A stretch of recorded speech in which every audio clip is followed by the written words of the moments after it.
Hello and welcome to Conversations with Wise Women. And today my conversation is with Tamra Sami, who is a freelance journalist, a storyteller, and she works with the power of story to heal. And so today we're going to be talking about the wise woman stage of life and the benefits of telling your story at this point and how you might use your story or alchemize your story for healing and as part of your legacy. Hi, Oh, Tamara. thanks for having me, Kathy. It's great to chat with you again. It's been a while. It has. Yeah, the power of story. Well, I grew up like as a kid. Books were always my favorite thing in the world because I always wanted to escape. Right. I didn't have a terrible childhood or anything, but I just was very drawn to story. And in my own life, I don't know, I was a bit of a rebel. Had drug and alcohol problems, and I'm a recovering alcoholic, and so I've been sober for 30 years. And what I found in that journey of getting sober um, was that we would tell our stories, and I remember, going to a first 12-step meeting, and I couldn't believe the things I was hearing because they were my story. And I kept seeing myself again and again, and that gave me the hope that, wow, if these people can do it, maybe I can do this too.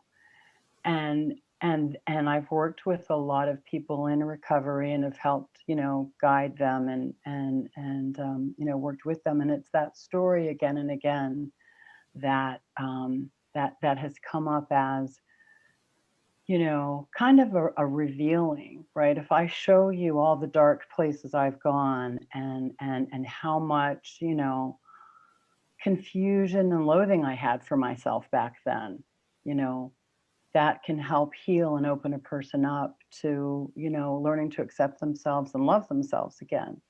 But if we're all too afraid to go there, then we don't really see the authentic person. And so that's kind of what I'm trying to do now, as a storyteller, is to tell. I'm really interested in women our age, actually, Yeah. women who are remaking themselves, have kind of, I like to say, kind of stepped off the edge of their life and are doing something different.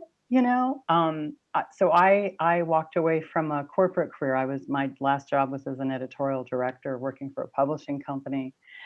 And I was working for a boss who was just a tyrant. She was just a psycho. And I knew that I deserved better.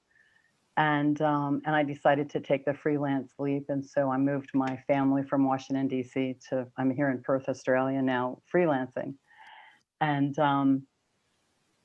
I just knew that I would treat me better, and that I wanted to do something different. And the vision, it's changing a bit, but the vision was kind of, the digital, or the gray nomad, the digital nomad, and tooling around the world, being location independent, meeting neat people and telling their stories, and I remembered as a kid, like, I also had that vision of, I wanted to be like a foreign correspondent and go to different places and tell people's stories. And it's kind of cool to reconnect to that vision as a kid of wanting to tell people's stories. But I see that as a healing point too, right? Like, Yeah, that is how we come together as humans, in the sharing. it is. And I'm fascinated by what you're saying. There's already I've just written down 3 things that I want to follow up on. So the first Okay. one was, it was, as you were saying, the point about, going to the, being a recovering alcoholic and going to the meetings Mm-hmm. and hearing your own story reflected back to you from all the other people. Yeah. And it just reminded me that, maybe sometimes we forget that our own story contains archetypal themes that are relevant to other people, because I think so many times, because I work as a coach, so I do, talk to people about their life stories and things. But a lot of people would think, oh, well, what would be so interesting about my story? We all think that, don't we? And Like, we all even think like, that, but yeah, there's the like, well, point what about, do I really have to say?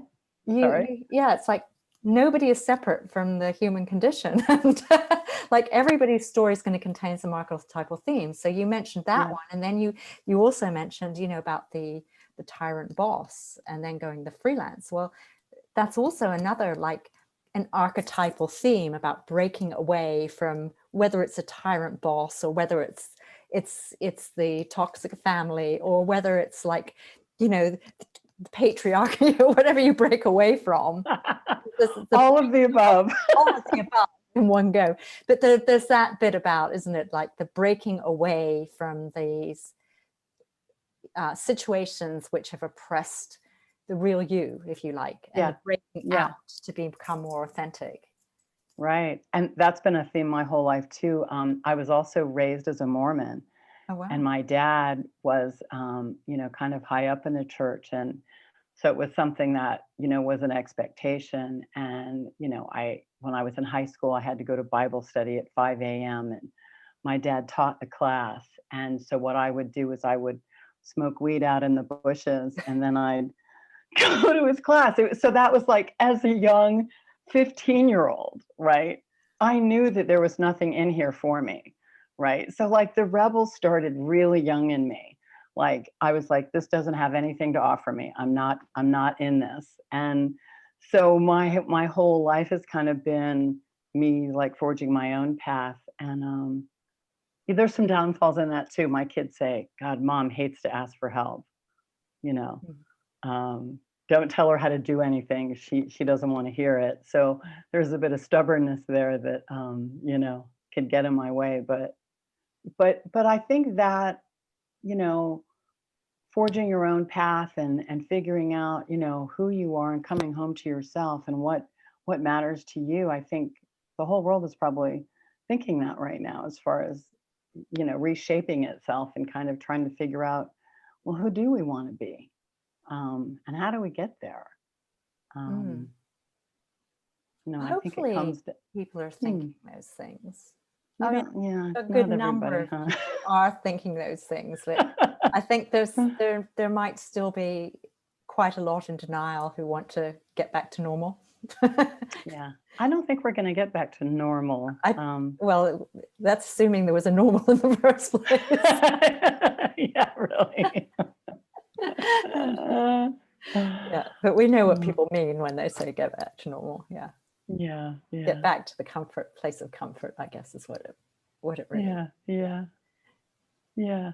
But this idea of storytelling, it's funny when you said that we don't think that people are going to be interested in our story. And like one of the things that I do in my business life is I do like profiles of companies and I'll interview CEOs and I always ask them about their lives also, not just the business part, because I like to weave in the business with the person.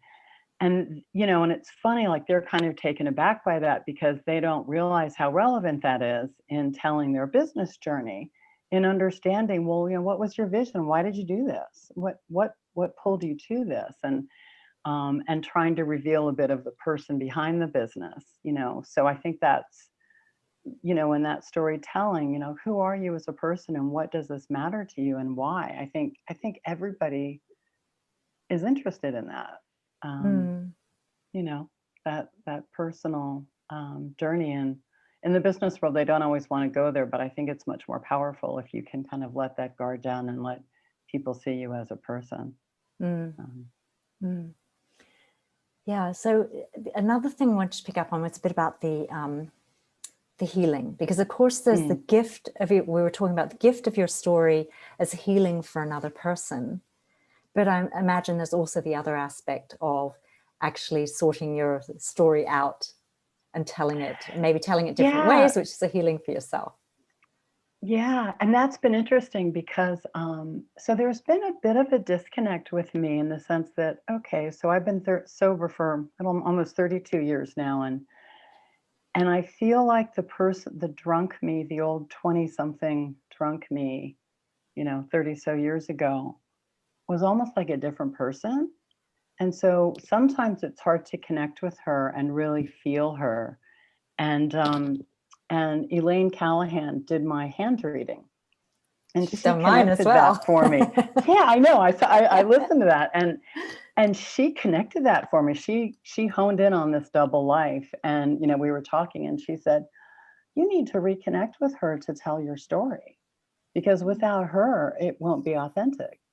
And so you need to really dive into that." And so I've been writing my own story as, part of this book. I think I'm going for like a book of women's stories, of kind of stories of hope that's going to bring other people hope. So I've been going over like my own story and remembering, the painful parts, and all of these memory bubbles have come up that I completely forgot about. Like one seems kind of bizarre to me, and it was something that I never told anybody before, which was when I was a kid, like in junior high school, 13 or 14, I used to skip school and wander around the woods for hours by myself and just like walk and be in the woods. And like that was my favorite space because I felt safe there. And I don't know where I'm going with this actually, but just these little memory bubbles that come up in the writing, and it's like, yeah, that was your safe space. Well, no wonder. Like I consider myself an earth worshiper. Like to me, healing is about being out in nature, and I follow kind of the Celtic rituals, and I thought, wow, you really did know who you were back then. Mm. And you didn't tell anybody because you didn't think that that was normal, right? So you kind of kept that to yourself. And so, they're like strands that we follow back to reclaiming ourselves and coming back home to our authentic self, right? That's a strand that's really integral in who I am, that I need to touch nature. I need to get out and put my feet in the sand to feel like me. Mm. So, yeah. So that's been an interesting journey, all kinds of memory bubbles popping up, and um, remains to be seen how that one comes out. But I'm working on that now. It's kind of part of this book idea that I'm cooking on at the moment. Fantastic. So Yeah. for women out there who might not be, or might have a number of challenges, like to do with aging, or embracing the so-called wise woman or crone years, Mm. what would you say to them in terms of, like, would you recommend that they start writing their story as one way of really getting in touch with what's been important in their life, and looking, and also maybe that is a launching pad to them looking at what then they want next? Yeah. I've journaled since I was a teenager, and I have to say, like that, that's such a healing process, because I think we oftentimes live in denial about what our true feelings even are. And that was one way for me to break through a lot of my denial for both drinking, and also I was in a terrible relationship with somebody that I just couldn't see it, but I journaled about it. And then when I read it, like things came up off the page that in my conscious waking life I wasn't really aware of, but my unconscious self knew deep things that I hadn't allowed into my conscious life. But by letting it loose on the page, there it was staring at me black and white, and I couldn't deny it anymore. So Mm. that I still use that as a tool to just really kind of try to get to the feelings.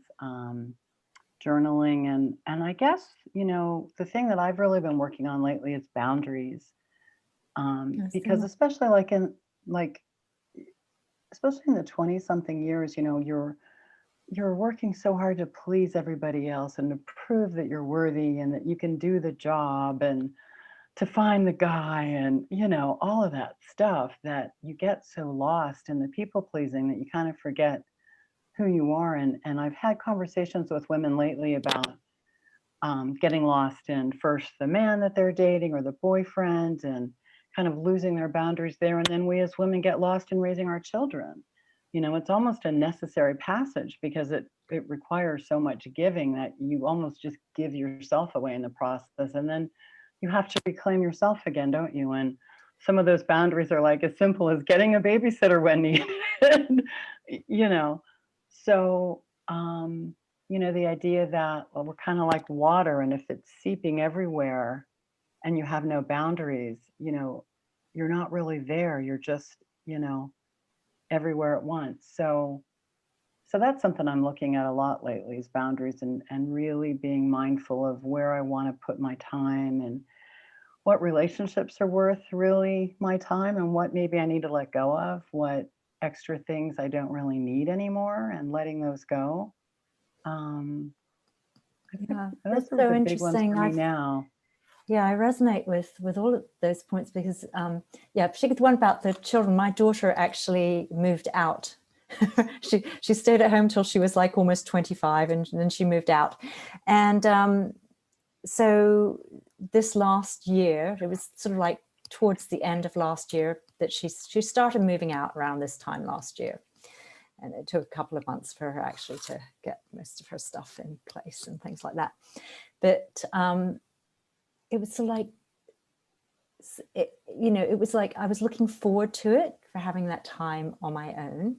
And it was also just quite a shock because for the previous 25 years, I'd been very focused on her, and she was always around, and she's more extrovert than me. So she's an obvious presence. But even before that, of course, before that, I was living with her dad. And before that, I'd been living with somebody else. So it was like, well more than 30 years since I'd ever sort of had it spaced to myself.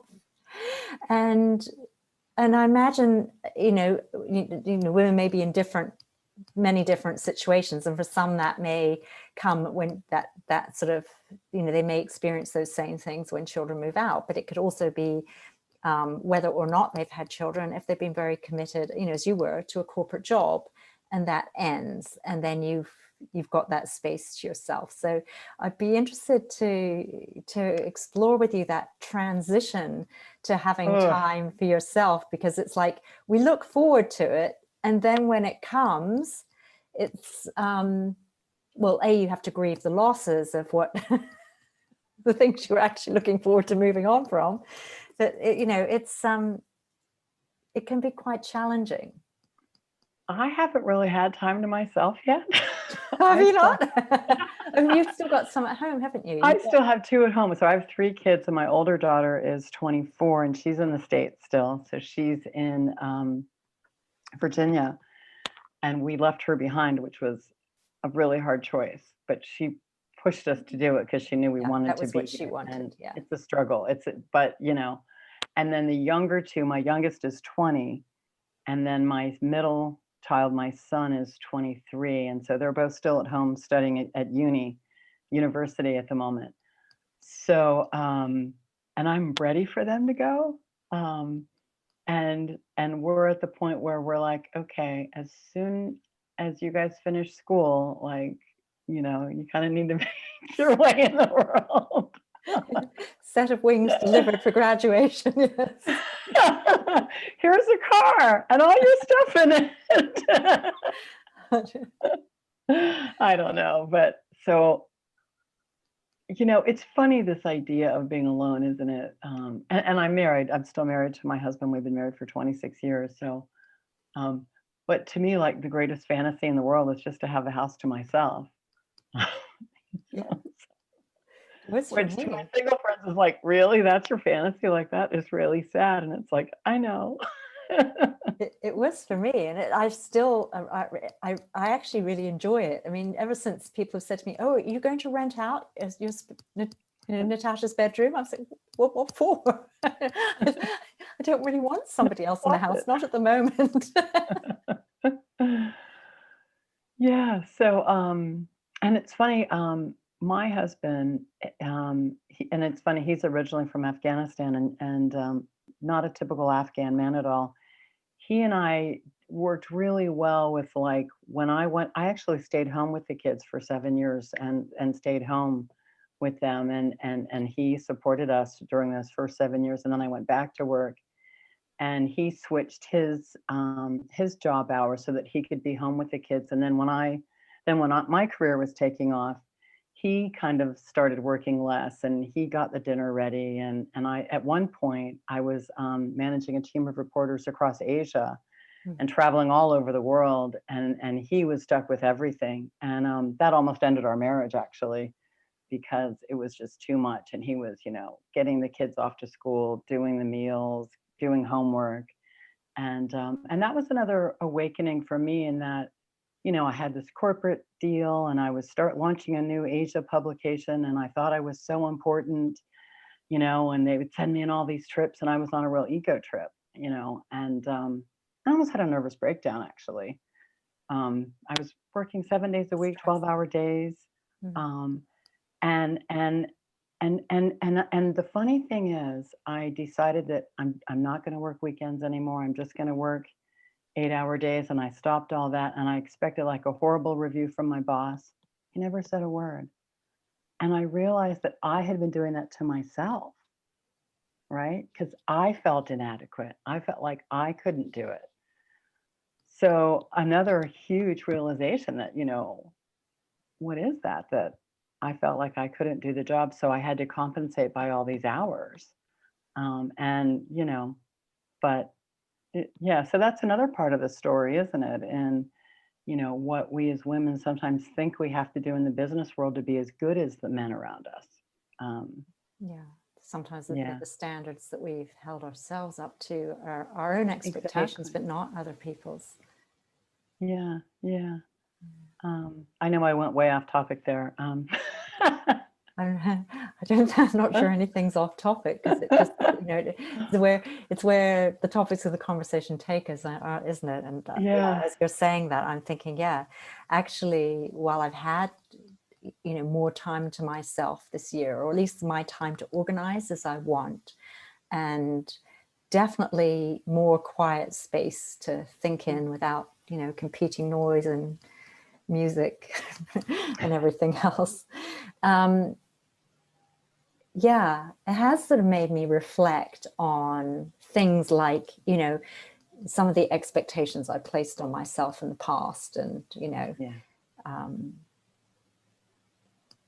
like, particularly with regard to, expectations on myself with regard to raising my daughter and working and all sorts of other things.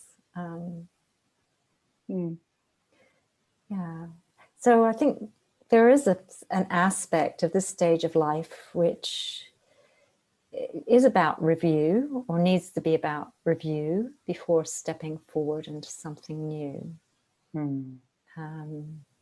So I can really see that, writing your story, and whether, as you say, that could be informally through journaling,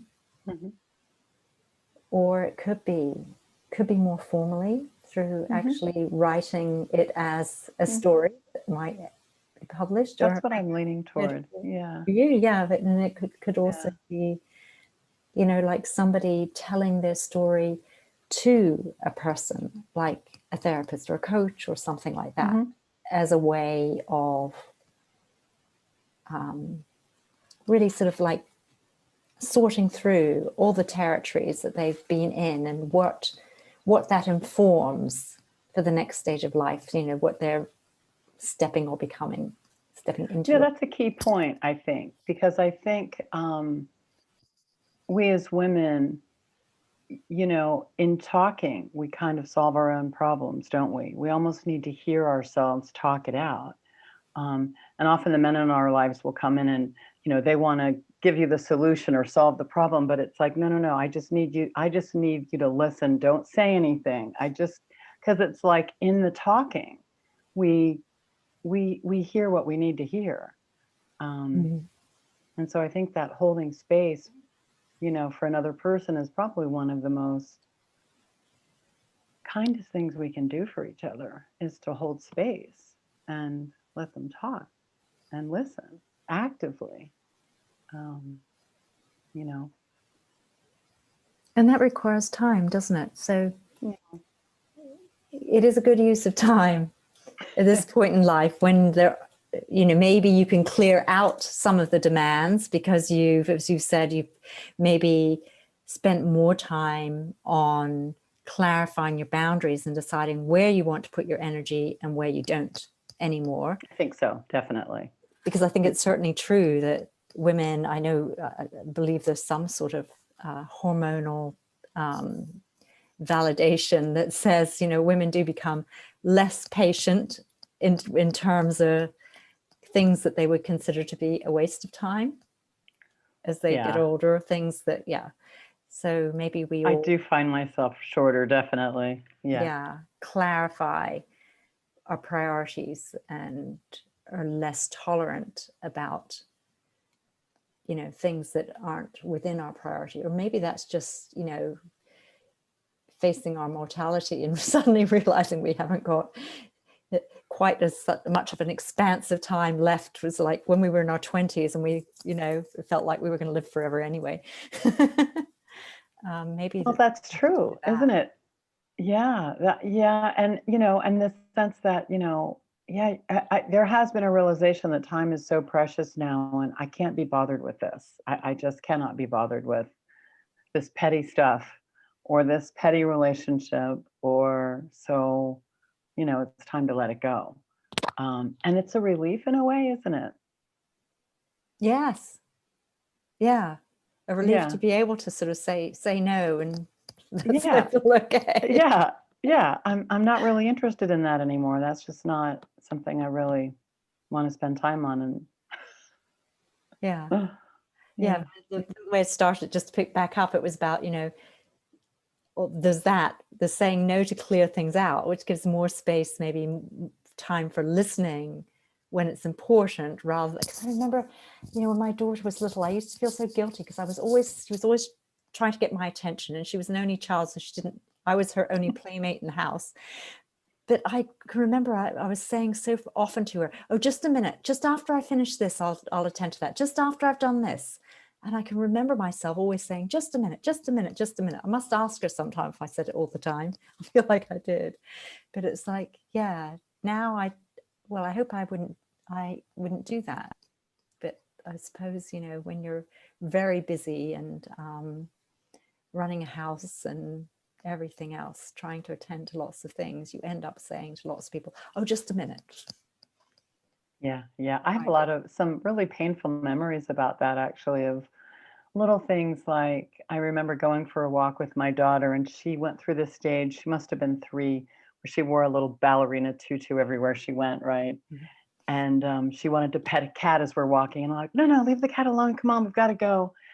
And it wasn't until later I thought, God, it was such a beautiful thing, this little girl in her tutu and wanted to pet the cat. Why couldn't you just stop and let her pet the cat and just like treasure that moment, And I remember watching this woman at the pool with this little 6-month-old newborn, and she was cradling it so preciously. And I was like, wow, you really just kind of rushed through that part, didn't you? Like, because you thought other things were more important. And boy, those are the kinds of things that I do feel a bit of regret for, that you were just, with 3 little ones, it was overwhelming. And you do come to terms with some of those regrets, don't you? Well, you have to, don't you? I mean, you don't, children grow so fast, you don't get that time again, but it's also, they grow so fast. I always thought, by the time you learn how to parent a baby, it's a toddler. By the time you learn how to parent a toddler, it's going to school, etc. Exactly. So it's like the child is always one step ahead. So true. So it's not an easy job when we look back, but it's true. And I look back, we do the best we can. We do at the time, the best we can at the time. And of course we look back now with sort of more than 20 years of experience of mothering, and of course we do it differently when we were starting again. So that'll have to wait for the grandchildren, I think, Tamra. I think so. But that's what everybody says, isn't it? It's the grandchildren that give them the time. Yeah. And I think that's also part of becoming an adult in ourselves, is recognizing that our own parents did the best they could, and that's kind of coming into your own adulthood and letting go of that angst for whatever pain we think they caused us, and realizing, they're just human and they did the best they could. So I can let them off that hook too. Oh, yeah, I totally agree. That's a really big thing. Definitely, I realized that I was getting older, and I mean, both of my parents have died within the last 10 years. My mother in 2012, my dad in 2016. And it's like, and going through the grieving process and the review of all the family things after they die, the sorting through of all their things. And it's like, I found letters that they'd kept that I'd written them when I was a child. I found some the other day when I was looking for some old photos, some letters that my sister and I wrote my dad when he was on a business trip, and they kept them. They kept all these things that, and cards that we'd made and stuff like that. Beautiful. They kept them all. It's like, it's when you see those things, you realize how precious you were to them, irrespective of, what happened, the ups and downs, and, any traumas that were experienced, because for sure we've all experienced traumas in different degrees. So yeah, I think that is a good realization from getting older. So like your parents sort of change, don't they, from being the childhood, these are these, they're the Monsters. important people in your life, or yes, and then by the time you get into your 20s and 30s, they're the monsters who did all these terrible things to you. and then after that, I think probably maybe sometimes as we, for those of us who maybe been in situations where we've maybe cared for them more as they've got older, and we've sometimes that's a privilege, isn't it, because we get to see them as they age and in their frailty and their humanness, and and then you get to sort of review all these things and see the benefits. And in saying that, I know for people that are listening, everybody's experience is very different. But yeah, that's all part of your story, isn't it? Looking at these family themes, you reconnect with parts of your own story. Yeah. And I love that we all have a story to tell, and everybody's story matters in the collective, right? The lives we touch, the things we tell one another, I think they really matter. Yeah, they do. So just maybe one last topic if we touch on before we finish. I wanted to talk to you about legacy, and maybe we should all be considering our story as part of our legacy. What would you say? Story as legacy. Yeah, I mean, it's funny. I remember this conversation I had with a roommate about life, and she was very much, life was an outline. You go to school, you go to college, you get a good job, you get married, you have kids, and she had very linear thinking. And I've always seen life more as these dots, and they all connect somehow, and that's kind of how I see life. And you have this myriad of experiences and people that you meet along the way and connections that you make, and they make you who you are. And they have this incredible power to affect other people's lives in ways that you never really know. And sometimes you're lucky enough that people come back and say, wow, you told me something 20 years ago and it was so important to me. And you're just bowled over that something that you don't even remember saying somehow made a big difference in somebody's life. And that's pretty cool. So I think for me, the legacy is story, but recognizing that we all have stories and being gentle with each other. You never know what the person next to you is going through in their own life. Died of cancer, had a brain tumor. And I'll never forget one time we were in the 7-Eleven and she had gone through surgery and she was left with some disability. She had to learn to write all over again. And, like a kid does. And this was in the days where you would sign checks in the grocery store, and the man behind her was so impatient. He was huffing and puffing, and that was a really powerful lesson for me and part of my story in learning to be patient with people, because you never know what they're going through recovering from having a brain operation. But you just never know, like, whose child has just died, or, what pain we've all gone through. So yeah, we just need to step lightly and be gentle, and honor each other.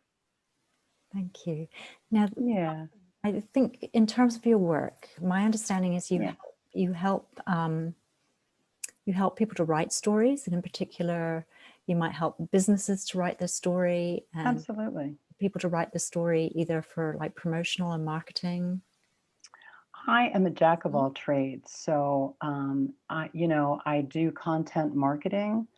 I also can, help people with like content for their websites, small projects like bios, or, I could do something like a marketing strategy or something, help them, sort of like I do for businesses and profile pieces, talk to people and really learn what their vision is for their business and what their story is, and put that down in a beautiful way that, tells a story and really captures the person. And then the other thing is, I'm looking for people's stories to tell. So maybe, there might be some women in your network that are interesting and want to have a story to tell. I would love to speak with them. Is there Um, anything in particular you're looking for? I'm really interested in, so the concept of hope and telling people stories to give hope to others. So, it's sort of like the journey, isn't it? The journey of the um, oh, I can't think of the word, it escapes me, but telling that story of, the things that we've gone through and the things that we've taken with us. Women who have kind of stepped off the edge of their lives to remake themselves. I'm fascinated by that and how we remake ourselves and how we rebound back from tragedy and heartbreak and that type of thing. So I'd love to, be honored to tell those stories too. So yeah. Wonderful, wonderful. So if anybody listening would love to have help from Tamra to help them to work out how to tell their story and what bits of it might be relevant, because I guess there's that as well, isn't it? Sometimes when we're very close to a story, we need somebody else to To listen draw to it it out. and then to help us to decide what are the bits, if we're going to write it, that make it useful to others and compelling to others. So if Yeah, anybody would like exactly. to speak to Tamra to help with telling the story, whether it's website or for another purpose, it's tamrasami.com. That's right, isn't it? Right. That's right. And anything else you wanted to give them with regard to how to contact you? Also my email, it's my name, tamrasami 2 @gmail.com. That's, yeah. Great. Okay. When Yeah. there's Yeah. wherever we post it, we'll put those up Yeah. as well. That'd be great, So Kathy. And thank you so much for your time. This thank was so you. delightful. It was so nice to reconnect with you. Yeah. Well, thank you for Your interviews are beautiful. lovely. Thank you. Thank you for agreeing to the conversation, and I've really enjoyed it Sure. too. Really enjoyed it. Me too.